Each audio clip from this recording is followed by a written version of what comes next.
Assalamualaikum warahmatullahi wabarakatuh. Perkenalkan, nama saya Nurmala Sari, salah satu mahasiswa Universitas Sulawesi Tenggara, jurusan Pendidikan Guru Sekolah Dasar semester 2 kelas A. Baiklah, dalam video ini saya akan menjawab soal-soal bahasa Indonesia. Ini adalah salah satu tugas bahasa Indonesia. Baiklah, yang pertama, apa yang Anda ketahui tentang bahasa? Untuk apakah bahasa itu? Oke, saya jawab. Bahasa merupakan sistem lambang bunyi, ujaran yang digunakan untuk berkomunikasi oleh masyarakat pemakainya. Bahasa bertujuan sebagai alat berkomunikasi atau alat berinteraksi kepada sesama manusia atau masyarakat yang bisa kita gunakan sehari-hari. Nomor 2,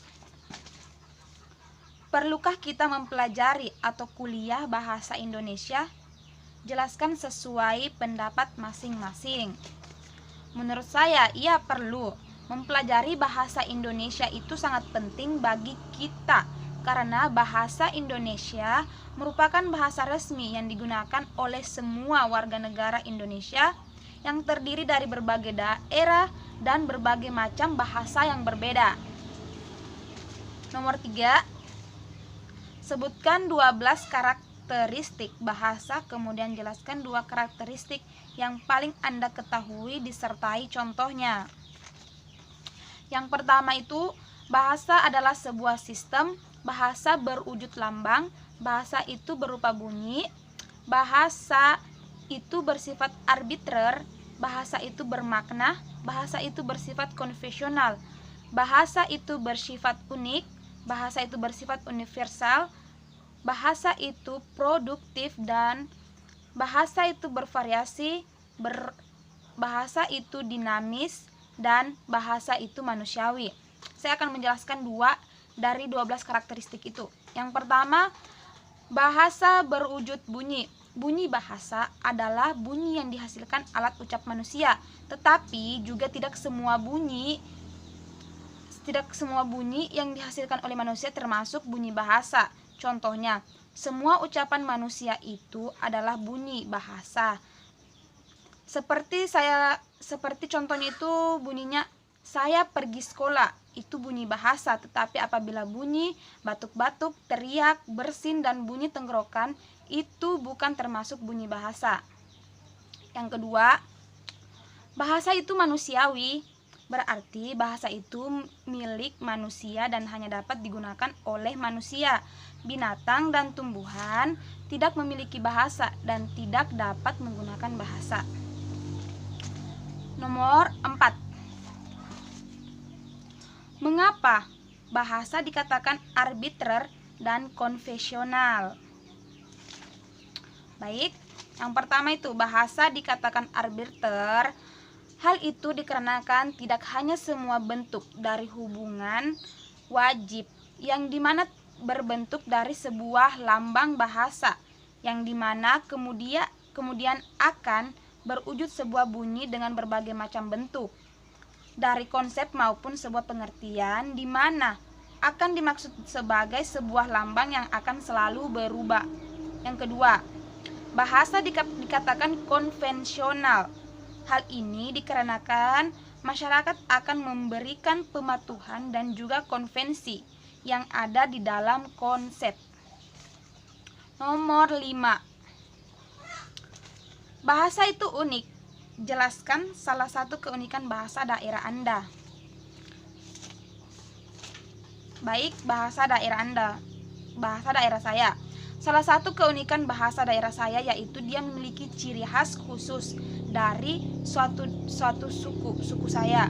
Karena dalam Indonesia terdapat banyak suku bangsa, semua suku mempunyai ciri khas, mulai dari pakaian, adat, nyanyian, dan bahkan juga bahasa itu adalah ciri khas tersendiri suatu suku.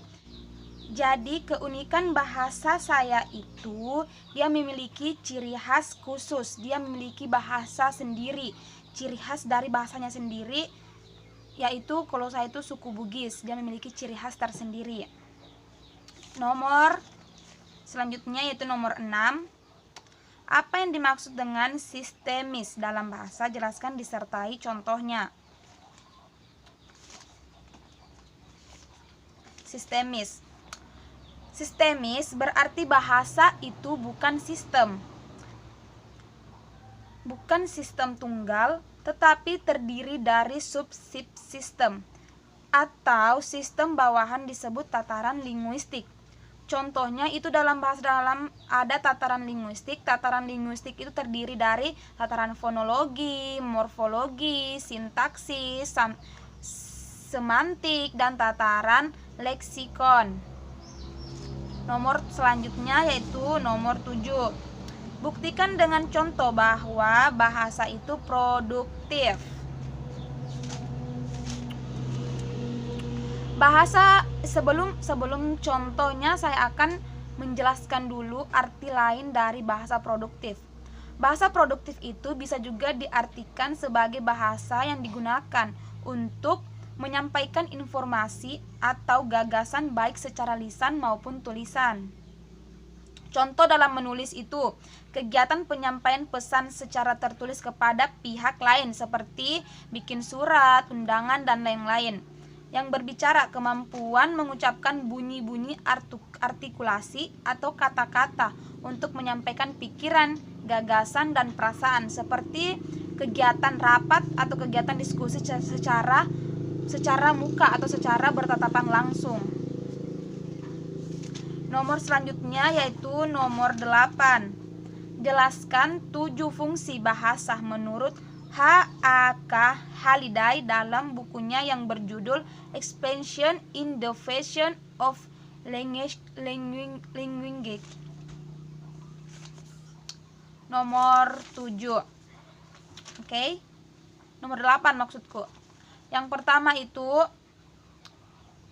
fungsi instrumental. The instrumental fashion melayani pengelolaan lingkungan, menyebabkan peristiwa-peristiwa tertentu terjadi. Contoh kalimat-kalimatnya seperti cepat masuk kamar, jangan biasakan memaki-maki orang lain, dan banyak lagi contoh-contoh lainnya.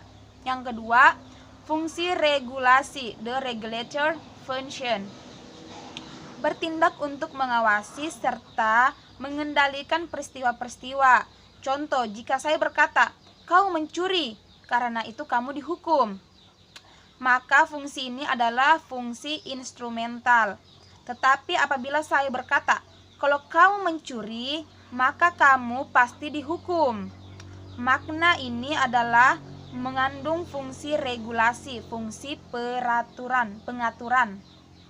Yang ketiga, fungsi pameran, the representation function, adalah penggunaan bahasa untuk membuat pernyataan-pernyataan, menyampaikan fakta-fakta dan pengetahuan, menjelaskan atau melaporkan, dengan kata lain menggambarkan realitas yang sebenarnya.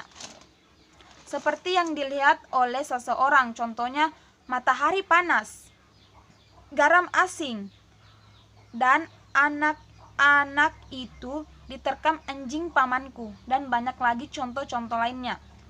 Yang keempat, fungsi interaksi, the interaction function, bertugas untuk menjamin serta memantapkan ketahanan dan kelangsungan komunikasi interaksi sosial.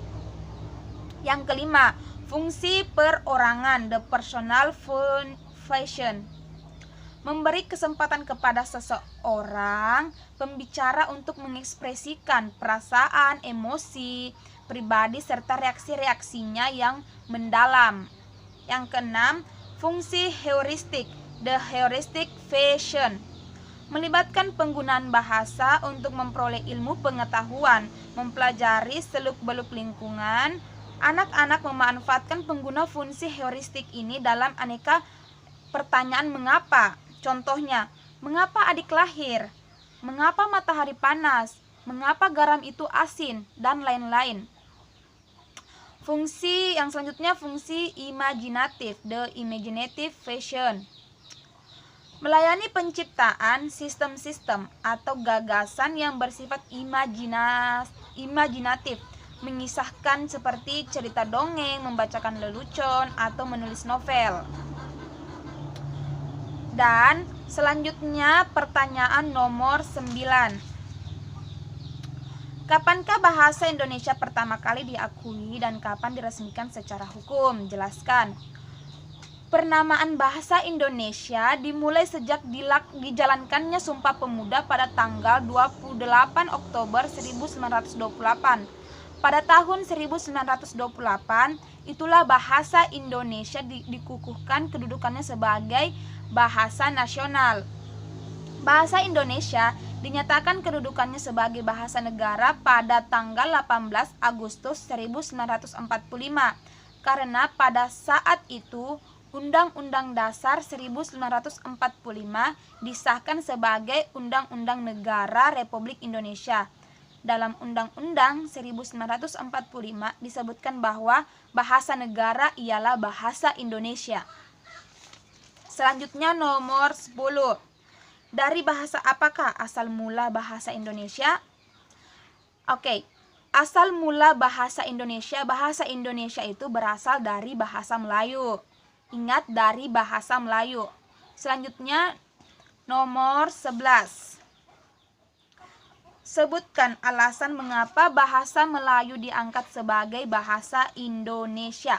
Oke, alasannya ada 4 faktor yang menyebabkan semua itu. Yang pertama, dari dulu bahasa Melayu digunakan sebagai bahasa pengantar di Indonesia. Yang kedua, bahasa Melayu memiliki sistem yang sederhana sehingga mudah dipakai dan dipelajari. Yang ketiga, suku-suku di Indonesia mengaku dan menerima bahasa Melayu sebagai bahasa Indonesia. Dan yang keempat, bahasa Melayu memiliki kemampuan sebagai bahasa kebudayaan. Selanjutnya ini nomor terakhir, nomor 12.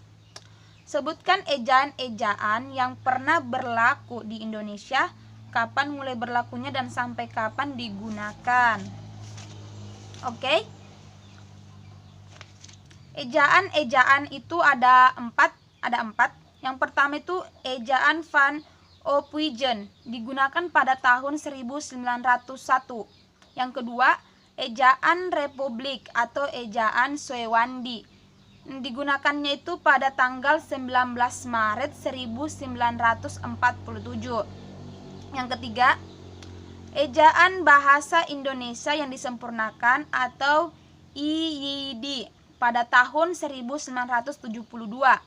Yang terakhir, ejaan Bahasa Indonesia atau EBI, yaitu digunakan pada tahun 2015. Oke?